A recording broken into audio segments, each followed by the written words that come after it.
Hey you guys, today as you can tell by the title, I want to give you guys a glimpse, some little insight and ideas on how I planned my daughter's first birthday party for the very first time. My first time actually planning a party in general. I've never planned a party before. I've never planned one of my own parties before.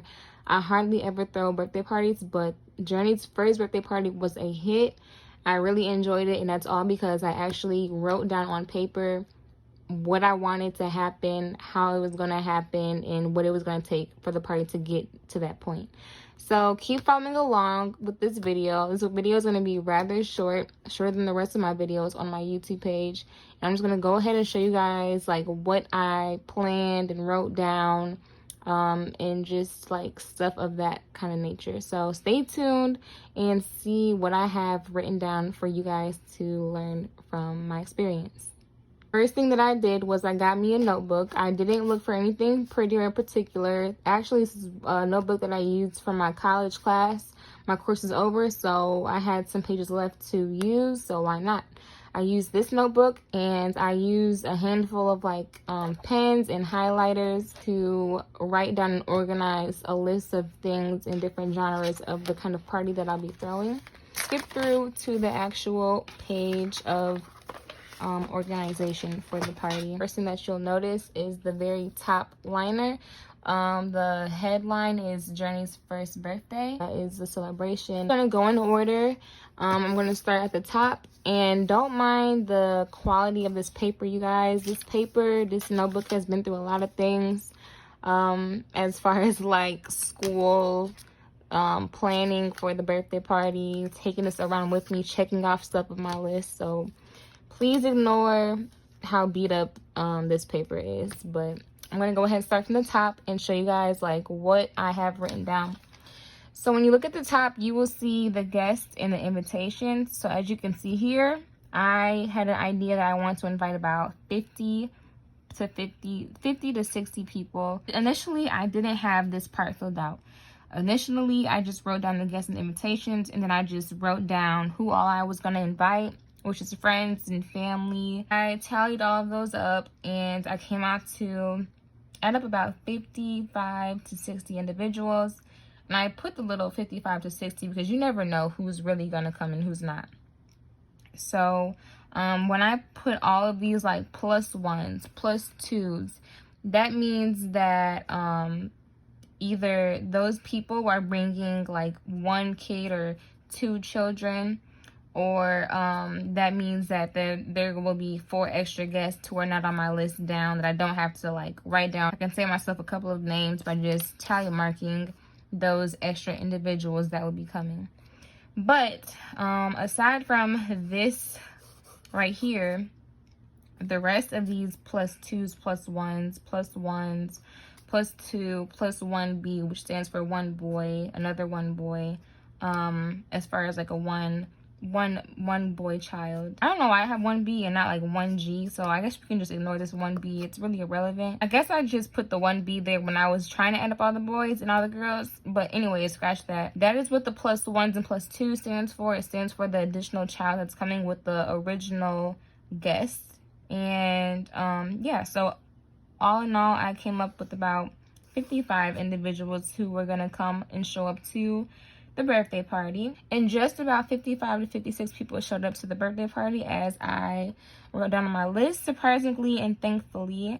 And as you guys can see, these couple of lines scribbled through, that means like people reached out to me and told me that they won't be able to make it. But yeah, so the very first thing that I did was I planned out who all was going to attend. That's very important because you want to know how many mouths you're going to feed, how many tables will you need, how many chairs will you need to sit at those tables.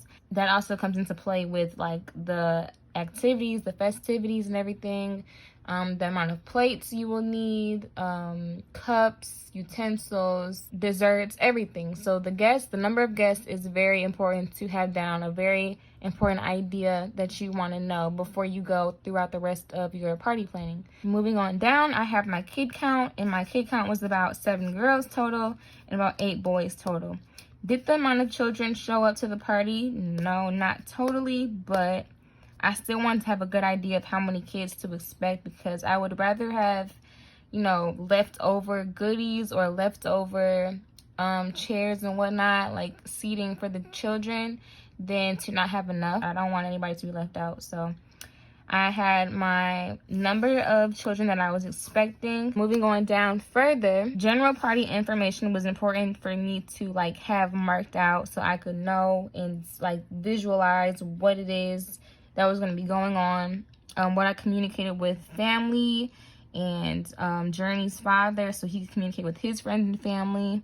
And also, like, this kind of helped me put together the invitation, so I know like what to put, where to, like, where the location would be, what time, when, all that. The who, of course, is for my daughter, Janae Capri. It was my daughter's first birthday party. When did the party take place? It took place Sunday, May 16th, 2021. My daughter's actual birthday is May 12th of 2020. Where is the party located? The party was located at my dad's house in Farmington Hills. The time that we had the party start was from 3 p.m. until, and I put until because every time I plan like when I'm going to begin a party, I never finish at the time that I think I'm going to finish at, so I always just put until. So the theme of the party was Sweet One Ice Cream Party. Journey is a Sweet One. It is the theme of my party that I wanted it to be. I left it at a Sweet One Ice Cream Party. And the color theme of the party was pink, purple, blue, and gold. And of course, like I had like some like white hints here and there. But for the most part, the party theme was pink, purple, blue, and gold. The picture that you see here, I drew so I could have an idea of like how I wanted my cake to be. And of course, I wanted my cake to be like ice cream themed cake. It wasn't an ice cream cake. It was just like an ice cream themed cake. So what I had visualized was one of those tier cakes. I think it was like a two layer cake, maybe I'm not really sure. But the design of it, I wanted it to have like an ice cream cone at the top, of course, and I wanted the effect of like the ice cream melting on top of the cake, and the melting ice cream to be like the icing on the top of the cake to be overflowing and like having that melting effect all over the cake. Sprinkles at the bottom and sprinkles around the cone, and that is exactly how the cake turned out. The cake was so beautiful. It was perfect. Like, just stay on the lookout for my next video and you guys will see exactly how my cake turned out. Moving on to the next picture is my cake pops. So I didn't know if I wanted like cupcakes or what. I didn't know if I wanted like a cupcake with like a little ice cream, little icon on top. I had this idea of like, why not have cake pops? Like, why not do something a little different and just do cake pops? So with my cake pops, I had the idea of not only doing the cake pops, but making the cake pops look like an ice cream cone shape. So it was like a regular cake pop, but it was like an ice cream cone on the bottom of the cake pop itself. So it has like the little ice cream effect, and it just goes with the party theme, and I thought it was like a very creative idea. Once again, my baker nailed this. She made this come to life. It was just perfect. Like, the colors of the cake and the cake pops went together. Everything looked consistent. One thing that I did not write on my party planning note sheet is a budget. I didn't write a budget. I should have written a budget. So if you're looking at this and you want to know like if there's one thing that I wish I wrote down on my piece of paper, it would be a budget little section. I did go a little far with my baby's birthday party, but you know, sometimes you just gotta do a little too much, so that's okay. I purchased this. So as far as the decor goes, I have my grass wall. And this I did not purchase exactly for Journey's birthday party. I actually already have my grass wall in my bedroom. As you guys have seen in my previous videos, I put together my grass wall myself. I actually have a video of me putting it together myself. So make sure you check that out if you are interested. I've also bought for decor was my balloon garland, which is like a little balloon column that kind of hangs from my grass wall. I bought 2 of those from Amazon. I also bought 2 tablecloth cake stand party favors, as far as like the box itself, the favor itself, and like the candies and the little party favors that went inside of it. I also bought picture frames from Amazon. They're like gold little picture frames. And I also printed out 6 pictures total of like collages from Journey's first birthday photo shoot that I also vlogged. So you guys can also check that video out. So I put those together on CVS, and I made collages. I got a gloss print of all of them. My pictures went inside of my picture frames. I bought plates, napkins, cups, and utensils. So total, I had about 45 to 50 of the sets together. I bought all of those also from Amazon. So I bought this package deal of e-invitations where I could like customize my invitations myself. I can write what it is that I want to write. I can organize the invitation how I want to organize it. And I sent it out to whoever I wanted to send it out to. And I just figured like an e-invite is way easier, way simpler than getting one printed out and mailing it off and hoping that people got them. Like, we're in 2021. I'd rather just email them and DM them and like text message them to who it is I'm inviting. Now, moving on to the companies. This stands for like who I reserved the service with or booked the service from. So these P's and the O's stand for paid and owed. I wrote the P's and the O's a day before the party so I could keep track of who I owed money to the day of and who was paid off. So I purchased a bounce house that was paid off. I purchased tables, paid off, and I purchased chairs, which was not paid off. So I had to pay off my chairs, and I also had to pay off the petting zoo that I had incorporated. So that is just like how I kept track of like who I paid off and who will still be expecting money from me the day of the party, so I don't like show up empty-handed and we don't just run into this big problem. Moving on to the food. So this whole section right here was already taken care of because those were givens. Now the part that wasn't given was the actual meal that we would be feeding our guests. So what we had came up with was we would serve everybody baked and fried chicken, something simple, green beans, pasta, and croissant dogs. This is a kids party. We wanted everybody to be able to have a variety of things to choose from. We didn't want any of the food choices to be too immature, too mature. Kept it simple, and everything was tasty. The kids loved the hot dogs. They loved the pasta, the green beans. You know, everybody loved everything. I cannot think of a flaw when it came to our food choices. It was kid friendly and adult appropriate. If you're thinking of like the food choices, I would just say to keep it simple. Keep in mind of the kids, keep in mind of the adults, just to make sure you're thinking of everybody. Make sure everybody has a variety of food choices to choose from. Next, I have my heading once again, Journey Towards Birthday Party.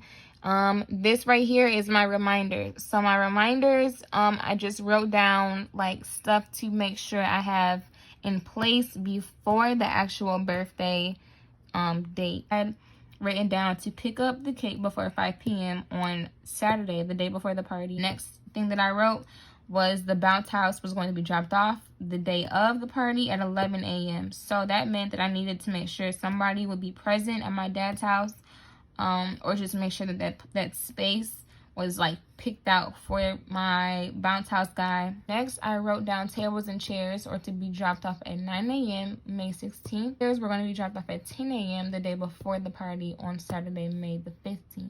I had reminded myself to get drinks for our guests, which my dad took care of for me because I was ripping and running like the whole rest of the day before the party and the morning of the party. Next thing that I wrote was that the tent was going to be dropped off on Thursday. I checked that off because that was taken care of. I also wrote down as a reminder to return my Michaels and Target photo shoot props because I wanted to save my money. I didn't save much, but I still saved a little bit of coin. So I took those items back when I could. And you guys will see that in my upcoming vlog of like me doing my shoppings and my returns. So moving on to the side over here, the day of party to-do list. So what I have written down for myself was to pull all money from the bank. So in the page before this one, you guys saw that I had a list of purchases that I had bought from different companies. So that is where the pull all money from bank comes into play. I want to make sure everybody that I owed, I had their money in full when they arrived. I also have finished balloons, stand, and garland. I had this marked to be done the day before and the morning of the party. I was working up until like 12 or 1 a.m. the night before the party to work on the balloon garland and the stand and everything. And then I have set up tables, the desserts, the gifts, the food, everything. Just set the tables up. the day of the party. Have grass wall rearranged, because as you guys will see in my upcoming video, I had the guys who set up the tent, I had them hang up my grass wall as well. No extra charge, thank you to them. Unfortunately, they just they kind of threw it on there. They didn't really care about how they did it. It wasn't like how I described them to put it. It was just angled kind of poorly and didn't really make sense. So I had my dad and my great uncle rearrange the grass wall, to set up chairs and chair covers, and to fold and fill the favor boxes. So that was my list of things to do the day of the party, which was still a bit of a list, but if you just manage your time well, like I did, I started from the very early morning up until the beginning of the actual party itself. So time management, you guys, is very important. So that is all that I have for you guys as far as this video goes. Thank you so much for watching. I know this is a little different from what I usually do. Hopefully I gave you guys a little insight of what to do when you're trying to plan your birthday party, your child's birthday party, your friend's birthday party. Just make sure everything is, written down. Try to be organized. This is the most organized I have ever been for a party of any kind. I've never thrown a birthday party before, but I can tell you guys, just from writing down what I needed to, it helped me a ton. I could never have done this without being this organized. So thank you so much for watching. I hope you guys enjoyed this video. Be on the lookout for the outcome of the party itself and how I actually went shopping and did my DIYs and did my planning in real life. And of course, be on the lookout for the party brought to life. I'm so excited to show you guys how everything turned out. It was really, it was just perfect. Yeah, once again, thanks for watching. Thanks for supporting. Don't forget to like, comment, and subscribe. Bye.